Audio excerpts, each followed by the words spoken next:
Ok, nous allons continuer une fois de plus avec l'interface de Sony Vegas Pro.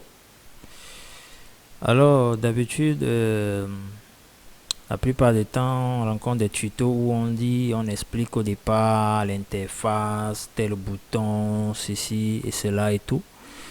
Bon, je vais le faire vraiment de manière un peu survolée parce que il serait mieux que vous découvrez au fur et à mesure les boutons pendant la pratique.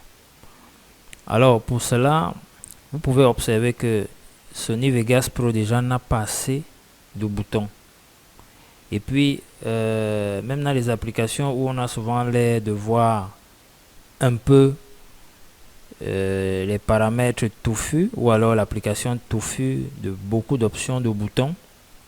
Et laissez-moi vous dire que pour la plupart du temps, c'est juste, ça fait peur pour rien en fait. Donc vous avez cet espace là, comme vous voyez ici. Et je me suis débrouillé à avoir la version vraiment en français pour faciliter les choses. Donc vous avez ici la fenêtre de prévisualisation, comme on l'appelle souvent.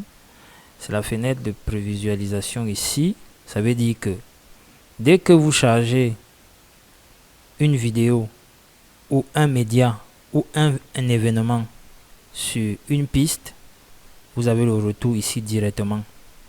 Alors je viens de dire vidéo, média ou événement, c'est la même chose. Vous allez voir en jargon technique, on parle d'événement. Une vidéo, c'est un événement.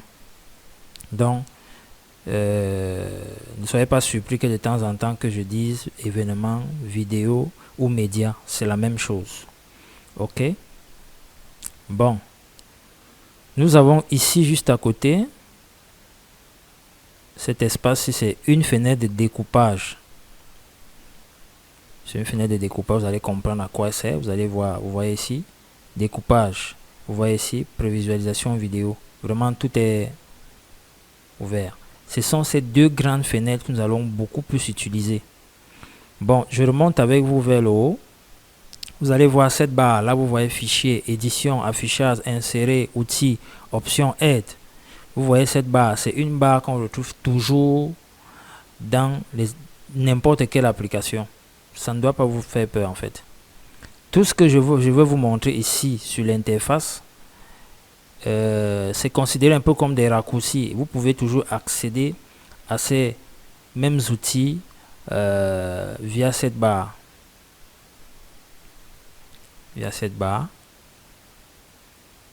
Voilà. Donc, en dessous, vous avez une autre barre ici, qui est la barre d'outils. Vous voyez bien ces outils là. C'est la barre d'outils. Dans les logiciels en général, on appelle cette barre qui porte fichier, édition, affichage, insérer et tout ça. Ça change en fonction. On l'appelle souvent barre de menu. Et là, c'est la barre d'outils. Et maintenant, juste après, nous avons déjà vu les deux onglets là. Vous avez déjà vu les deux onglets là. Alors, juste à côté, vous allez remarquer que nous avons d'autres fenêtres juste en bas là. Ici. Vous allez voir ici, par exemple, nous avons ici médias de projet. Là. Qu'on n'utilise presque pas du tout. Mais qui sert quand même parce que il y a des actions que nous allons poser ici et qui vont se répercuter là, du coup et tout. Nous avons celle qui est beaucoup plus utilisée aussi. Cette fenêtre d'explorateur, c'est à partir d'ici que vous allez récupérer vos fichiers vidéo ou audio ou images pardon pour charger dans l'application. Ici vous avez les transitions, il y en a tellement. C'est des effets qu'on met entre des vidéos pour embellir celle-ci. Vous avez des zooms, vous avez des volets, ainsi de suite. Vraiment, c'est libre à vous. Vous pouvez parcourir. Et vous allez comprendre, pour ceux qui ne savent pas ce que c'est, vous allez comprendre avec le temps à quoi ça sert et vous allez vraiment vous amuser. Ne vous inquiétez pas pour ça. Alors nous continuons, nous avons ici les effets vidéo. Vous avez plein d'effets ici. Là. que nous allons voir au moment venu. Tout ça, vous avez des flous, des effets, des masques et tout ça. Bon, ici, vous avez le générateur de médias. Le générateur de médias, vous pouvez utiliser des couleurs ici, uniques. Vous voyez là. Des damiers, il y a plein de trucs. Des dégradés et tout ça. Mais nous allons créer encore des trucs un peu plus poussés en graphisme avec Photoshop au moment venu. Mais sauf que le logiciel d'application, lui, vous donne déjà quelques petits trucs BABA qui sont, à mon avis, trop débutants. Et ici, vous avez, par exemple, générique de fin déroulant, vous voyez. Nous allons utiliser toutes ces choses-là. À la fin des films, ça vous dit quelque chose.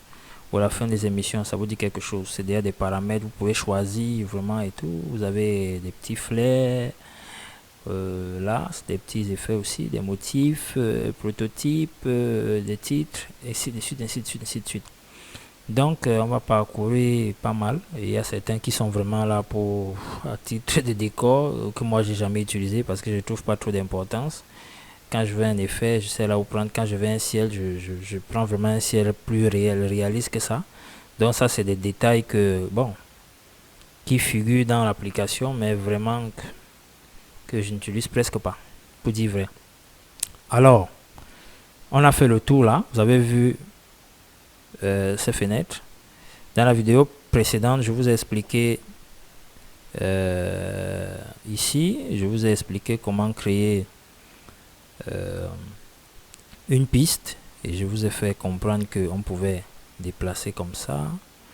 Voilà, là c'est bon. En fait, ici, ça joue le rôle d'un étagère. Donc ici, vous allez tout le temps créer des pistes. Par exemple, là, j'insère une piste audio. Voilà une piste audio. J'insère, je fais encore bouton droit. J'essaie une piste vidéo. Voilà. Vous pouvez tirer comme ça pour mieux voir. Petite précision, sachez aussi que vous allez voir la plupart des monteurs professionnels utiliser deux écrans. En fait, c'est pas sorcier. Vous voyez toute cette interface que je vous ai présentée. Il est possible de découper, de porter, par exemple, d'affecter par exemple l'écran de prévisualisation dans un autre moniteur à côté. Et vous ne restez qu'avec l'autre partie sur l'autre PC. Donc c'est possible. Donc vous voyez bien, remarquez bien, la piste audio a toujours une icône pour l'enregistrement ici. C'est un facteur qui vous permet de différencier tout de suite une piste vidéo d'une piste audio. La piste audio, la voici, elle a toujours un micro pour l'enregistrement là. Par contre, la piste vidéo, elle est là. Vous allez remarquer que il y a comme une petite pellicule ici, comme une petite pellicule photo. Par contre, en bas, vous allez voir qu'il y a comme l'icône d'haut-parleur. Et vous allez voir le nombre de pistes automatiquement. Il y a une nomenclature dessus. Vous avez 1, 2, ainsi de suite. Si j'ajoute une autre piste audio ou vidéo, parce que dans un projet, on peut avoir plusieurs pistes vidéo, on peut avoir plusieurs pistes audio. Ça arrive souvent. Donc, j'ajoute une piste vidéo ici. Là. Voilà. Nous avons la troisième. C'est une piste, pardon. C'est une piste que je viens d'ajouter, oui. Nous avons déjà 3 pistes. Là, vous voyez que ça joue le rôle d'étagère, ça se superpose. Mais chaque piste ici a son espace représenté ici. Bon, je vais terminer cette petite vidéo par le lecteur en bas là. Ici, nous avons bien évidemment le micro. C'est-à-dire, il joue le rôle de record pour enregistrer par exemple un son audio, une voix. Ici, vous avez la lecture en boucle. Ça veut dire que pendant que vous montez, vous pouvez lancer sur play et ça commence. Quand ça arrive à la fin, ça recommence ainsi de suite. Tant que vous n'avez pas arrêté, ça fait la boucle. Vous pouvez l'activer là ou désactiver. Ok. Ici, vous avez la lecture du début. Là. Ici, vous avez la lecture proprement dite. Ça veut dire, s'il y a un média, vous cliquez sur play et ça démarre en lecture directement et vous pouvez observer ce qui se passe ici, votre vidéo, et vous allez voir cette tête de lecture ici qui se déplace. Vous allez la voir lire. On peut faire un exemple là. Si je clique sur play, vous voyez, ça lit. Alors là, c'est vide. Voilà pourquoi rien ne se passe ici au niveau de notre écran de prévisualisation. Et là, c'est le stop. Donc, ces boutons, c'est vraiment comme votre magnétophone, votre magnétoscope à la maison, votre lecteur DVD. Ça fonctionne pareil. Là, c'est pour recommencer au début. Là, aller vers la fin. Ainsi de suite. Alors là, c'est l'outil de modification normal. Actuellement, il est activé. Voilà pourquoi vous pouvez voir cette petite flèche. Voilà. Ici, ici nous avons l'outil de modification d'enveloppe. Vous allez comprendre avec le temps ce que c'est. Ici, c'est carrément un outil de sélection de carré.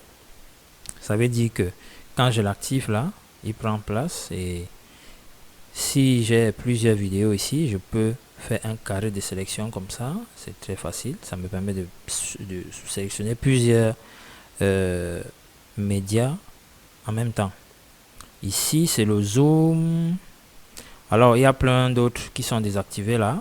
Ne vous inquiétez pas, c'est normal. Il y a certains qui s'activent lorsqu'on commence à travailler sur un média ici.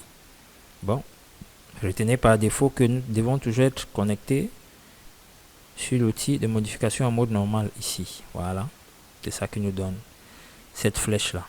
Le pointeur en flèche, c'est bon. Donc, ainsi de suite. Et là, pardon. Et là, nous avons l'outil marqueur. Vous allez comprendre ce que c'est.